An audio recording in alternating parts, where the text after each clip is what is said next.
in my lifetime, I've lost hope. Not often, but on one rare occasion, it had reason. I thought there was no tomorrow. I was laying in a hospital in Japan after a devastating injury in Vietnam that literally blew most of my face off. I was so terrified of rejection that I thought my wife could not love a freak and a monster like I saw in the mirror they offered me that day. For the first time in my life, I actually tried to commit suicide. I thought there was no tomorrow. I thought there was no love left at the end of the line. So I pulled the tube. I didn't have a gun or a knife. I pulled the tube. The problem with that is I pulled the wrong tube and I got hungry. I pulled lunch. Now, not making light of a serious subject, when you lose hope, you lose your last line of defense against taking your own life. There's 1,000 ways to die. You can take your life in many, many ways, but there's only one way to live, and that's when that hope is restored and renewed in Jesus Christ. But the question comes up, when you lose your hope, why did you lose it? Where did it go? What cause was greater than your hope that took away your hope?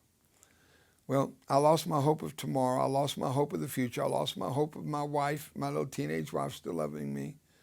But I didn't understand one thing. Why? If God could put the moon in space, couldn't he stop a little 7.62 bullet out of the muzzle of an AK-47 from penetrating the back of my hand and exploding a grenade inches from my face? Is that too complicated for God?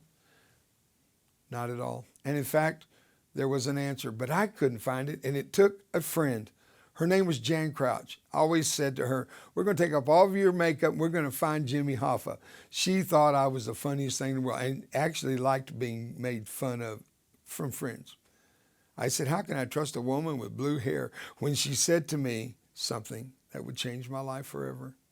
She said, Davy, Jesus didn't shoot you that day on the bank of that river. He's not the one that set your body on fire. He didn't blow half your skin off your body and 60 pounds of flesh up in smoke. God didn't do that to you. And I knew that. I knew he didn't do that to me. What I didn't know was, why did he allow it to happen? Why didn't he stop it? And she went on, she said, he didn't do it, but he didn't stop it because, and the word because became the fulcrum of the answer to life for me. Maybe you're at that point when the because, the reason, the purpose, it's greater than the suffering that makes it worth it. You can't identify. Well, I'm going to help you identify it. This is what she said to me, Davy. He didn't stop it because he knew he could trust you with the scars. What's God trusting you with? And you're shaking your fist at him saying, why me, God? When trust is the highest form of relationship possible.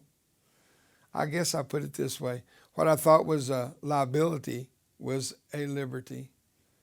What I thought was condemnation was confirmation. He loved me enough to trust me with something that would really hurt, but he knew I wouldn't walk away from my relationship with him.